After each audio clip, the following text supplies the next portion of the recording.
আচ্ছা স্যার, আমরা accounting ৪ number অধ্যায়ের মূলধন ও মুনাফা জাতীয় লেনদেন এই অধ্যায়টা করতেছি, তাই না?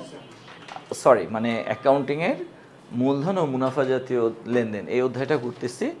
এটা হলো আমাদের ৪ নাম্বার অধ্যায়, রাইট? ওকে, তো আমরা এই অধ্যায়ের বেসিক করে ফেলছি এবং আমরা কিছু সহজ ম্যাথও প্র্যাকটিস করেছি। হ্যাঁ, তো আজকে আমরা একটা ম্যাথ সলভ করব বা দুইটা ম্যাথ সলভ করব। এগুলো একটু ক্রিটিক্যাল। এই ম্যাথগুলো একটু স্পেশাল, অন্যান্য মানে আগের ক্লাসের ম্যাথের চেয়ে এই ম্যাথগুলো একটু স্পেশাল এই কারণেই যে এই ম্যাথগুলোর মধ্যে তোমাকে মুনাফা জাতীয় আয়ের পাশাপাশি মুনাফা জাতীয় প্রাপ্তিও নির্ণয় করতে বলবে এবং মুনাফা জাতীয় ব্যয়ের পাশাপাশি মুনাফা জাতীয় প্রদানও নির্ণয় করতে বলবে। ওকে, তো এখানে আমরা যারা আছি আমরা তো সবাই জানি যে সাধারণ যত আয় আছে সমস্ত আয় কি মুনাফা জাতীয় আয়। আর মুনাফা জাতীয় আয়গুলো কয়ভাবে হয়? দুইভাবে, কিছু নগদে আর কিছু কি অনগদ।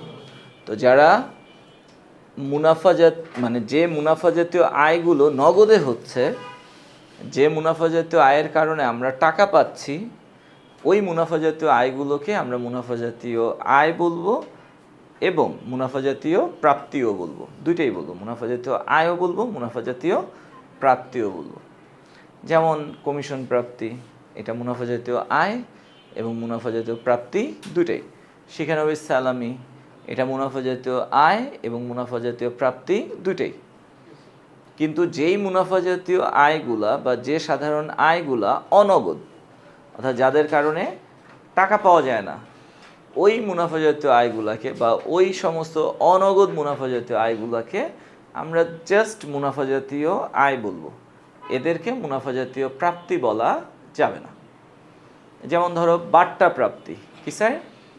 বাট্টা প্রাপ্তি, আমরা যদি বাট্টা পাই, এই যে প্রাপ্ত বাট্টা বা বাট্টা প্রাপ্তি, এটা আমাদের জন্য কি আয়। সো এটা একটা মুনাফা জাতীয় আয়। বাট বাট্টা প্রাপ্তির কারণে কি হয়? দেনাদার কমে, এই পাওনাদার কমে যায়। কি হয় স্যার? পাওনাদার কমে যায়। টাকা কি পাওয়া যায় না। তাহলে এটা কি নগদ আয় না অনগদ আয়? অনগদ আয়। প্রাপ্ত বাট্টাটা অনগদ আয়। দ্যাটস ওয়াই এই অনগদ আয়টাকে আমরা জাস্ট মুনাফা জাতীয় আয় বলবো, কিন্তু মুনাফা জাতীয় প্রাপ্তি বলবো না। ক্লিয়ার? সেমভাবে অ্যাজ ইউজুয়াল যত ব্যয় আছে, যত সাধারণ ব্যয় আছে, সব সাধারণ ব্যয়কে আমরা কি বলবো স্যার? মুনাফা জাতীয় ব্যয়। কি বলবো? মুনাফা জাতীয় ব্যয়, রাইট? এখন এই সমস্ত মুনাফা জাতীয় ব্যয়গুলোকে আমরা দুই ভাগ করতে পারি। কিছু মুনাফা জাতীয় ব্যয় যার জন্য টাকা চলে যায়, এগুলোকে আমরা নগদ ব্যয় বলি। আর কিছু মুনাফা জাতীয় ব্যয় যাদের জন্য কখনোই আমাদের কাছ থেকে টাকা কমে না, এদেরকে আমরা অনগদ ব্যয় বলি। ওকে, তো নগদ মুনাফা জাতীয় ব্যয়কে আমরা মুনাফা জাতীয় ব্যয়ও বলবো, মুনাফা জাতীয় প্রদানও বলবো। কিন্তু অনগদ মুনাফা জাতীয় ব্যয় যারা, তাদেরকে আমরা জাস্ট কি বলবো বলো তো? মুনাফা জাতীয় ব্যয়। কিন্তু তাদেরকে আমরা মুনাফা জাতীয় প্রদান বলবো না। ক্লিয়ার? যেমন ধরো ভাড়া প্রদান করা হলো, এটা মুনাফা জাতীয় ব্যয় এবং মুনাফা জাতীয় প্রদান দুইটাই হবে। বেতন পরিশোধ করা হলো, এটা মুনাফা জাতীয় ব্যয় এবং মুনাফা জাতীয় প্রদান দুইটাই হবে।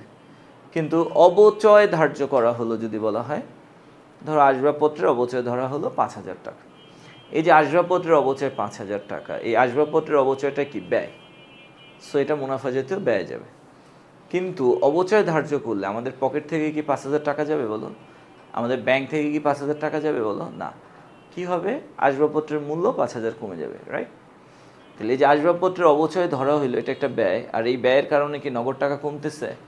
নো। দ্যাটস ওয়াই এই ব্যয়টাকে আমরা কি বলবো? অনগদ ব্যয়। আসবাবপত্র কমতেছে ৫,০০০ টাকার, বাট টাকা তো কমতেছে না। সো আমরা এই আসবাবপত্রের অবচয় ধার্য করা হলো ৫,০০০, এটাকে আমরা অনগদ ব্যয় বলবো। কি বলবো? আর এই অনগদ ব্যয়টা মুনাফা জাতীয় ব্যয় যাবে, কিন্তু মুনাফা জাতীয় প্রদানে যাবে না। বুঝছো? যদি বলা হয় ২,০০০ টাকার কুঋণ ধার্য করা হলো, যদি আমরা কুঋণ ধার্য করি, এটা একটা ব্যয়, সো এটা মুনাফা জাতীয় ব্যয় যাবে। কিন্তু কুঋণ ধার্য করলে নগদ টাকা যায়, ব্যাংক থেকে টাকা যায়, নাকি দেনাদার কমে যায়? তাহলে কুঋণের কারণে দেনাদার কমতেছে, টাকা কমতেছে না, নগদ টাকা কমতেছে না, ব্যাংক টাকা কমতেছে না। সো কুঋণটা একটা অনগদ ব্যয়। কি স্যার? অনগদ ব্যয়। সো আমরা কুঋণকে কোথায় বসাবো? মুনাফা জাতীয় ব্যয় বসাবো, বাট মুনাফা জাতীয় প্রদানে বসাবো না। সেম অবলোপন, এটা একটা অনগদ ব্যয়, এটা মুনাফা জাতীয় ব্যয় যাবে, কিন্তু মুনাফা জাতীয় প্রদানে যাবে না।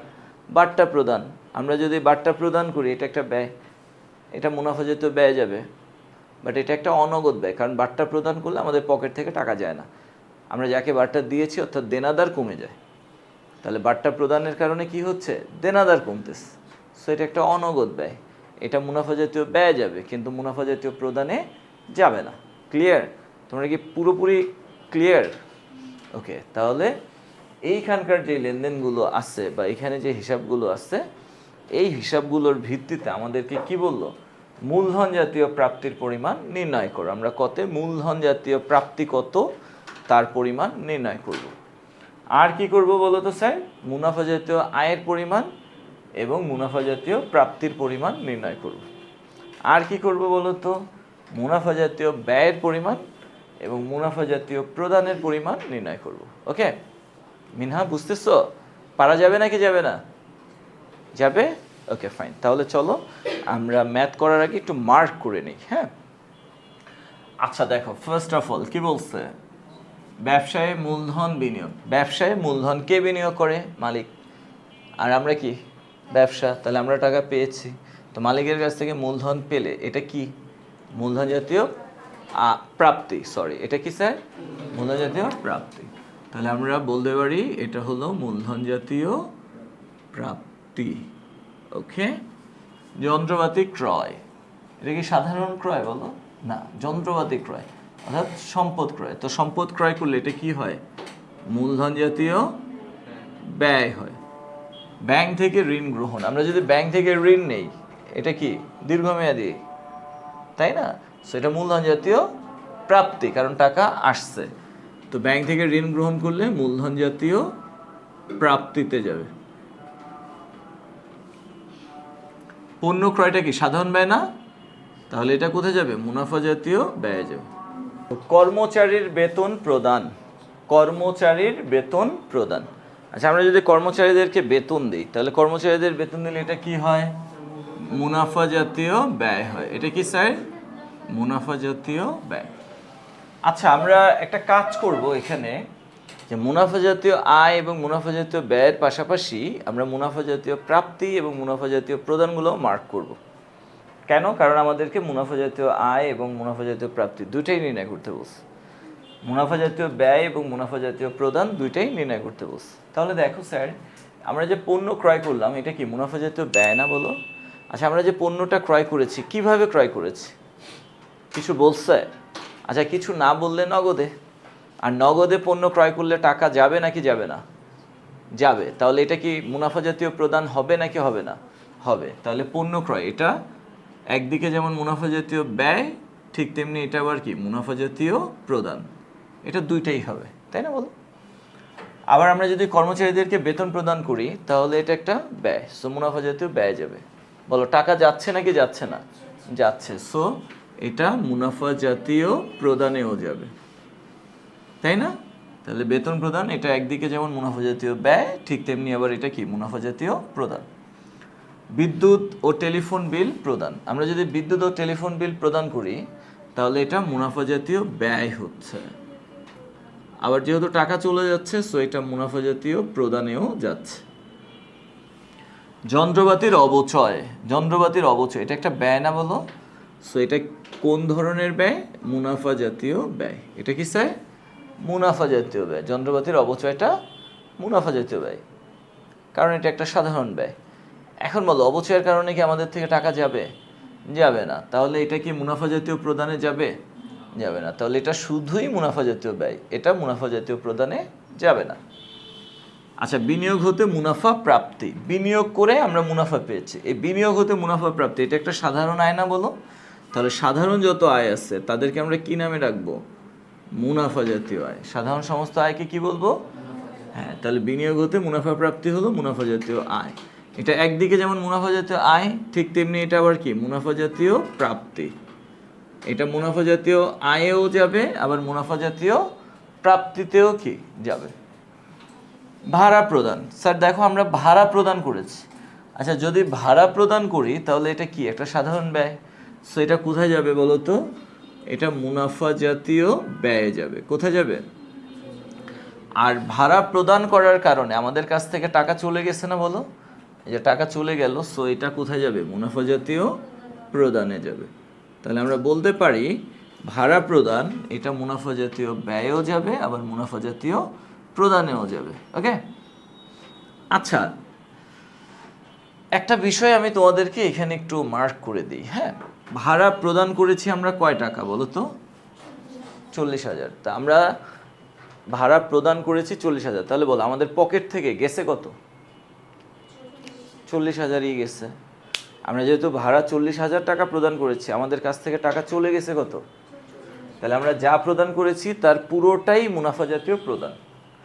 তাহলে আমরা ভাড়া প্রদান করেছি কত? 40,000। সো পুরো 40,000 টাকাই আমাদের জন্য কি হবে বলো? মুনাফা জাতীয় প্রদান হবে। কিন্তু আমরা যে 40,000 টাকা ভাড়া দিলাম, এই 40,000 পুরোটা কি এই বছরের জন্য? নো, আমরা অঙ্ক করতেছি কত সালের বলো তো? এই যে 25 সালের ম্যাথ করতেছি। 40,000 টাকা ভাড়া দিলাম, পুরো 40,000 টাকাই কি 25 সালের জন্য দিলাম, নাকি এই 40,000-এর মধ্যে 3,000 টাকা হলো 26 সালের জন্য? তাহলে আমরা কি 26 সালের অঙ্ক করতেছি না 25 সালের? 25 সালের। তাহলে বলো 25 সালের জন্য কত দিলাম? 40,000 থেকে আমি কি করব? 26 সালের 3,000 কি করব? বাদ দিব। তাহলে কত হয়? এই যে 25 সালের জন্য কত? 37,000। তাহলে মুনাফা জাতীয় ব্যয়ের মধ্যে আমি কিন্তু 40,000 বসাবো না। কত বসাবো? 37,000। কত? 37,000। ওকে, তাহলে এখান থেকে আমরা কি নিয়ম শিখলাম? যে আমরা যা দিয়েছি পুরাটাই হলো মুনাফা জাতীয় প্রদান। এই বছর হোক, আগামী বছর হোক, যেই বছর হোক, আমরা যা দিব, যত টাকা দিব, পুরো টাকাটাই কি? মুনাফা জাতীয় প্রদান। তাহলে আমরা ভাড়া প্রদান করেছি 40,000, সো 40,000 পুরোটাই কোথায় যাবে? মুনাফা জাতীয় প্রদানে যাবে। কিন্তু মুনাফা জাতীয় ব্যয়ে পুরোটা যাবে না, শুধুমাত্র আমাদের হিসাবকালের সাথে যতটুকু জড়িত ততটুকু কোথায় যাবে? ব্যয়ে যাবে। তাহলে 40,000 টাকার মধ্যে 3,000 টাকা 26 সালের, সো আমরা 3,000 বাদ দিয়ে দিব। থাকে কত? 37,000। এই 37,000 বা 37,000 টাকা হলো 25 সালের ভাড়া। সো 25 সালের ভাড়া খরচ হিসেবে আমরা কত দেখাবো? 37,000। এই 37,000 হবে মুনাফা জাতীয় ব্যয়। বুঝছে? এই সেম ঘটনাটা আবার আয়ের ক্ষেত্রেও ঘটবে। দেখো, কমিশন প্রাপ্তি, আমরা কমিশন পেয়েছি।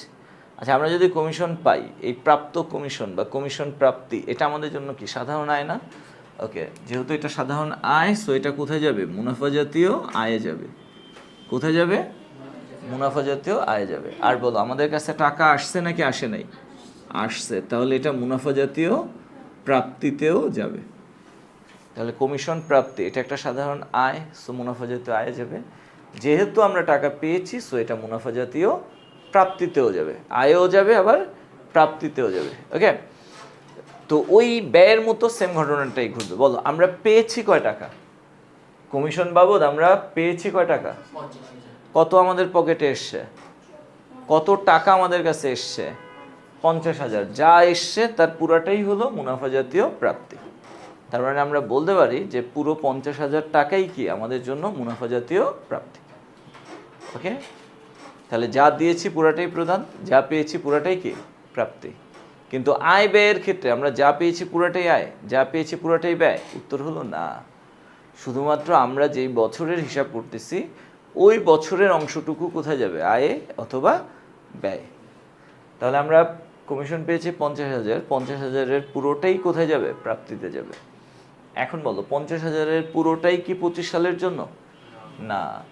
দেখো, এই যে 50,000 আমরা কমিশন পেলাম, এই 50,000-এর মধ্যে 4,000 টাকার কমিশন আছে, যেটা কত সালের জন্য? 24 সালের জন্য। আমরা কি 24 সালের ম্যাথ করতেছি না 25 সালের? তাহলে বলো 50,000 পুরোটাই কি 25 সালের, নাকি 50,000 থেকে আমরা 4,000 বাদ দিব? বাদ দিব। তাহলে কত হয়? 46,000 টাকা। এই 46,000 হচ্ছে গিয়ে 25 সালের জন্য। সো আমরা কমিশন প্রাপ্তি নামক আয় দেখাবো কত? 46,000। বা মুনাফা জাতীয় আয় দেখাবো কত? 46,000। কিন্তু মুনাফা জাতীয় প্রাপ্তি দেখাবো কত? পুরো 50,000। Okay sir? এরপরে কি বললো? পণ্য বিক্রয় 20 লাখ। আচ্ছা, পণ্য বিক্রি এটা একটা সাধারণ আয় না? তাহলে সাধারণ আয় যেহেতু, সো এটা কোথায় যাবে? মুনাফা জাতীয় আয়ে যাবে। এখন বলো এই যে পণ্য বিক্রয় এটা কিভাবে? কিছু বলছে? তারপরে নগদে। তার মানে আমাদের কাছে টাকা আসছে, তাহলে এটা মুনাফা জাতীয় প্রাপ্তিতে যাবে নাকি যাবে না? যাবে। যদি ধারে বিক্রয় বলতো তাহলে মুনাফা জাতীয় আয়ে আসতো, কিন্তু মুনাফা জাতীয় প্রাপ্তিতে আসতো না, কারণ আমি তো টাকা পাইনি, ধারে বিক্রি করছি, তাই না বলো? এই যে ক্রয়, পণ্য ক্রয়, এটা কি মুনাফা জাতীয় ব্যয় এবং মুনাফা জাতীয় প্রদান দুইটাই। যদি ধারে ক্রয় বলতো শুধু মুনাফা জাতীয় ব্যয় আসতো, মুনাফা জাতীয় প্রদানে যেত বলো? না, যেত না। কেন যেত না? কারণ ধারে ক্রয় করছি, টাকা তো যায় নাই। তার মানে টাকা আসলে প্রাপ্তি, গেলে প্রদান, এই হলো বিষয়। আচ্ছা, মালিকের ব্যক্তিগত প্রয়োজনে উত্তোলন, এই যে মালিক কর্তৃক উত্তোলন, এটা কোথাও যাবে না। আমরা যে 6 রকম জানি, এই 6 রকমের কোথাও এটা যাবে না। ওকে, তো এবার আসো আমরা করণীয়গুলো কমপ্লিট করি। ক কি বলছে? মূলধন জাতীয় প্রাপ্তির পরিমাণ নির্ণয় করো। আমরা এখন কি করব? মূলধন জাতীয় প্রাপ্তির পরিমাণ নির্ণয় করব। তাহলে চলো করে ফেলি। ক, মূলধন জাতীয় প্রাপ্তির পরিমাণ নির্ণয়। ওকে, টাকা টাকা। ওকে স্যার, বলো তো মূলধন জাতীয় প্রাপ্তি কয়টা আছে? এই যে আমরা ব্যবসার মূলধন, এটা একটা পেলাম মূলধন জাতীয় প্রাপ্তি, ব্যাংক থেকে ঋণ গ্রহণ পেলাম মূলধন জাতীয় প্রাপ্তি, এই দুইটা। এর বাইরে কি আর আছে মূলধন জাতীয় প্রাপ্তি? দেখো, আমাদেরকে কিন্তু মুনাফা জাতীয় প্রাপ্তি বলে নাই, কি বলছে? মূলধন জাতীয় প্রাপ্তি। সেটা মাথায় রাখতে হবে। তাহলে দুইটা আছে, হ্যাঁ। এক হলো ব্যবসায়ে মূলধন বিনিয়োগ, ব্যবসায়ে মূলধন বিনিয়োগ। আচ্ছা, ব্যবসায় মূলধন বিনিয়োগ, এটা একটা মূলধন জাতীয় প্রাপ্তি, 5 লাখ। ওকে, আরেকটা কি পেলাম আমরা? ব্যাংক থেকে ঋণ গ্রহণ, ব্যাংক থেকে ঋণ গ্রহণ, ব্যাংক থেকে ঋণ গ্রহণ কয় টাকা স্যার? 3 লাখ নাকি? এই দুইটা যোগ করলে কত হয়? 8 লাখ। ক্লোজ।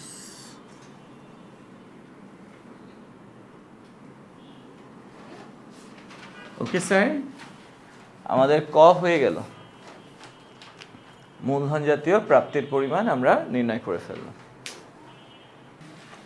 ওকে স্যার, তো ক শেষ। এবার চলো আমরা খ করব। ওকে, দেখো খতে কিন্তু দুইটা রিকোয়ারমেন্ট আছে, দুইটা করণীয় আছে। প্রথম অংশে তোমাকে বললো মুনাফা জাতীয় আয়ের পরিমাণ নির্ণয় করো, এবং পরের অংশে বললো মুনাফা জাতীয় প্রাপ্তির পরিমাণ নির্ণয় করো। তাহলে খতে আমরা কয়বার ম্যাথ করব? 2 বার। প্রথমবার কি করব বলো তো? মুনাফা জাতীয় আয়। আর পরের বার কি করব? মুনাফা জাতীয় প্রাপ্তি। তাহলে চলো আমরা ফার্স্টে মুনাফা জাতীয় আয়ের পরিমাণটা নির্ণয় করি। মুনাফা জাতীয় আয়ের, ওকে, মুনাফা জাতীয় আয়ের পরিমাণ নির্ণয়। আচ্ছা স্যার, মুনাফা জাতীয় আয়ের পরিমাণ, তো আমরা একটু দেখি মুনাফা জাতীয় আয় কয়টা আছে। হ্যাঁ, একটু দেখো তো মুনাফা জাতীয় আয় কয়টা আছে। এখানে নাই, এখানে নেই, এখানে নেই, এখানে আছে। এই যে একটা মুনাফা জাতীয় আয়, এখানে একটা আছে মুনাফা জাতীয় আয়, এখানে একটা আছে মুনাফা জাতীয় আয়, তাই না বলো? আচ্ছা, প্রথমটা কি? উপরে কি আছে মুনাফা জাতীয় আয়? নাই। তাহলে একটা, দুইটা, তিনটা। বিনিয়োগ হতে মুনাফা প্রাপ্তি, তাই না? আমরা ফার্স্ট এরটা লিখি। ওকে, বিনিয়োগ হতে মুনাফা প্রাপ্তি। আচ্ছা, বিনিয়োগ হতে মুনাফা প্রাপ্তি কয় টাকা বলো তো? বিনিয়োগ হতে মুনাফা প্রাপ্তি 14,000 টাকা, তাই না? এরপরে কি আছে? কমিশন প্রাপ্তি। ওকে, কমিশন প্রাপ্তি। স্যার বলো তো কমিশন প্রাপ্তি কয় টাকা? 50,000 টাকা। কত? আমরা এটা প্রথম কলামে লিখতেছি, বিকজ আমরা 50,000-এর পুরোটা কি প্রাপ্তিতে দেখাবো? আমরা আয় নির্ণয় করতেছি না, তাহলে আমরা যা পাবো পুরাটাই কি আয়, নাকি শুধুমাত্র বর্তমান বছরের টুকু আয়? বর্তমান বছরের টুকু আয়।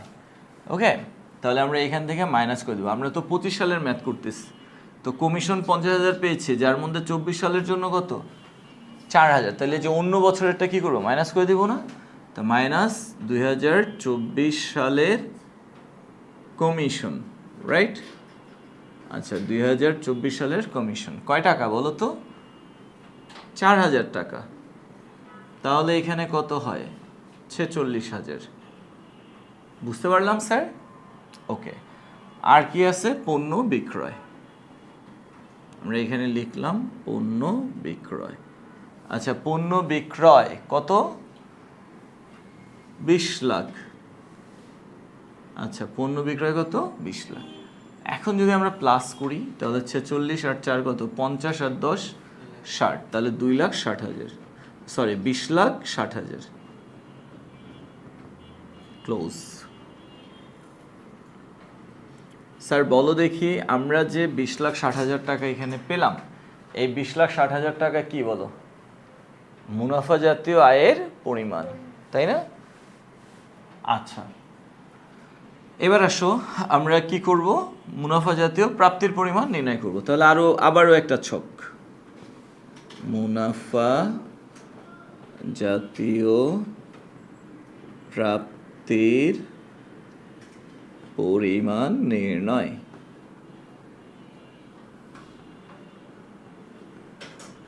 মুনাফা জাতীয় প্রাপ্তির পরিমাণ নির্ণয়।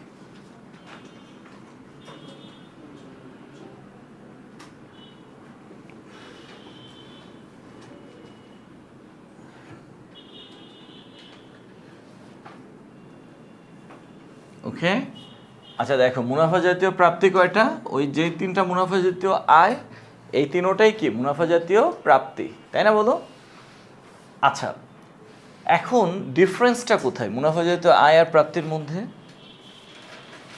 দেখো, বিনিয়োগ হতে মুনাফা প্রাপ্তি যা, আমরা পুরাটাই প্রাপ্তি দেখাবো। পণ্য বিক্রয় যা, তার পুরাটাই দেখাবো। কিন্তু মুনাফা জাতীয় আয়ের মধ্যে আমরা কমিশন প্রাপ্তি দেখিয়েছিলাম কত? 46,000। কিন্তু প্রাপ্তির মধ্যে কত দেখাবো? পুরো 50,000। যা পেয়েছি পুরোটাই আমরা কি দেখাবো? প্রাপ্তি দেখাবো, তাই না? ওকে, তাহলে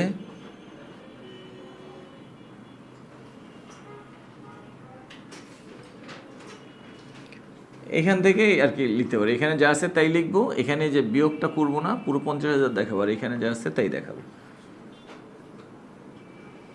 বিনিয়োগ হতে মুনাফা প্রাপ্তি। ওকে, বিনিয়োগ হতে মুনাফা প্রাপ্তি কত? 14,000। কমিশন প্রাপ্তি, আচ্ছা কমিশন প্রাপ্তি যা আছে পুরোটাই 50,000। আচ্ছা, পণ্য বিক্রয়, পণ্য বিক্রয় কত? পুরো 20 লাখ। ওকে, তাহলে কত হচ্ছে? 20,64,000। ক্লোজ।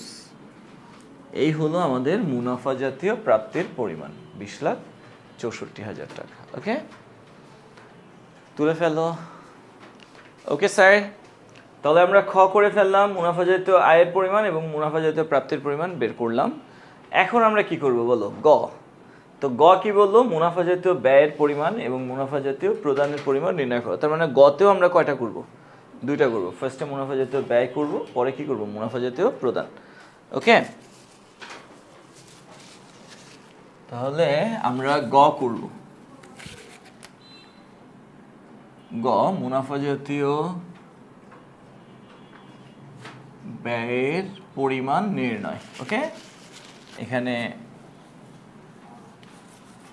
একই হবে, হুবহু সব একই রকম হবে। আর এখানে কি হবে? মুনাফা জাতীয় প্রদানের পরিমাণ নির্ণয়, তাই না? মুনাফা জাতীয় প্রদানের পরিমাণ নির্ণয়।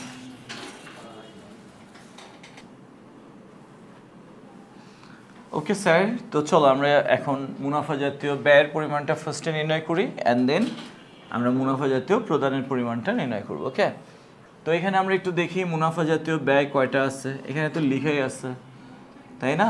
এটা একটা মুনাফা জাতীয় ব্যয়, এটা একটা মুনাফা জাতীয় ব্যয়, এটা একটা মুনাফা জাতীয় ব্যয়, এটা একটা মুনাফা জাতীয় ব্যয়, এটা একটা মুনাফা জাতীয় ব্যয়। আর আছে? নাই, 1 2 3 4 5টা আছে। তো চলো আমরা লিখে ফেলি ফার্স্টে পণ্য ক্রয়। আচ্ছা পণ্য ক্রয় কয় টাকা বলো তো? 10 লাখ। একটু আমাকে হেল্প করো প্লিজ। আচ্ছা আমি মেন কলামে লিখি 10 লাখ। এরপরে হলো বেতন প্রদান কর্মচারীদের। আচ্ছা কর্মচারীদের বেতন প্রদান। ওকে কর্মচারীদের বেতন প্রদান বলো তো স্যার কত? বেতন প্রদান 3,80,000। ওকে বেতন প্রদান হলো 3,80,000। বিদ্যুৎ ও টেলিফোন বিল প্রদান। Okay fine.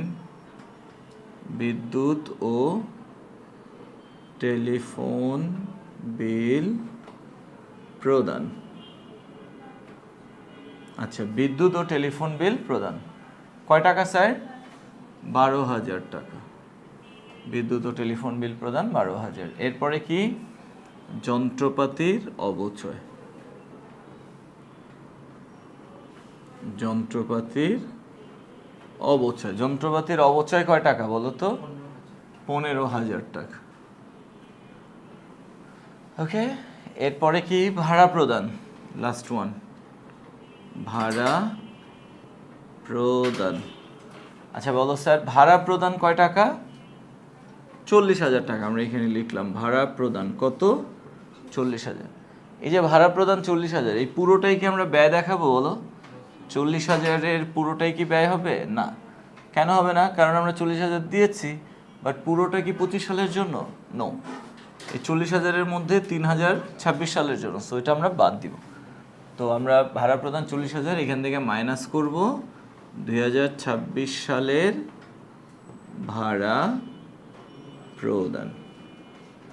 ওকে মাইনাস করব 2026 সালের ভাড়া প্রদান। কত 2026 সালের ভাড়া? 3,000 নাকি? এই 3,000 মাইনাস করব, তাহলে এখানে কত হয়? 37,000 টাকা। ওকে এইবার আমরা সবগুলোকে প্লাস করে দিই। একটা ক্যালকুলেটর দাও প্লিজ।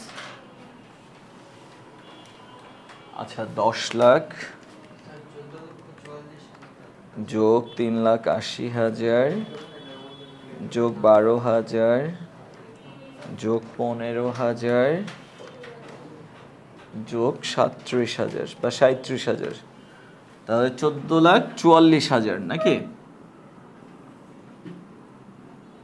14,44,000 ক্লোজ। তাহলে আমরা মোট মুনাফা জাতীয় ব্যয়ের পরিমাণ পেয়ে গেলাম কত? 14,44,000 টাকা। ওকে আচ্ছা এখন আসো আমরা মুনাফা জাতীয় প্রদানের পরিমাণ নির্ণয় করব। স্যার যারা মুনাফা জাতীয় ব্যয় তারাই কি হবে? প্রদান না? কিন্তু একটু খেয়াল করো তো, এখানে পণ্য ক্রয় প্রদানে আসবে, বেতন প্রদানও আসবে, বিল প্রদানও আসবে, অবচয় কি আসবে? আসবে না। আর ভাড়া প্রদান আসছিল 37,000 রাইট, বাট এখানে কত আসবে? পুরো 40,000-ই প্রদানে আসবে। ওকে তাহলে আমরা লিখে ফেলি পণ্য ক্রয় 10 লাখ, কর্মচারীদের বেতন প্রদান,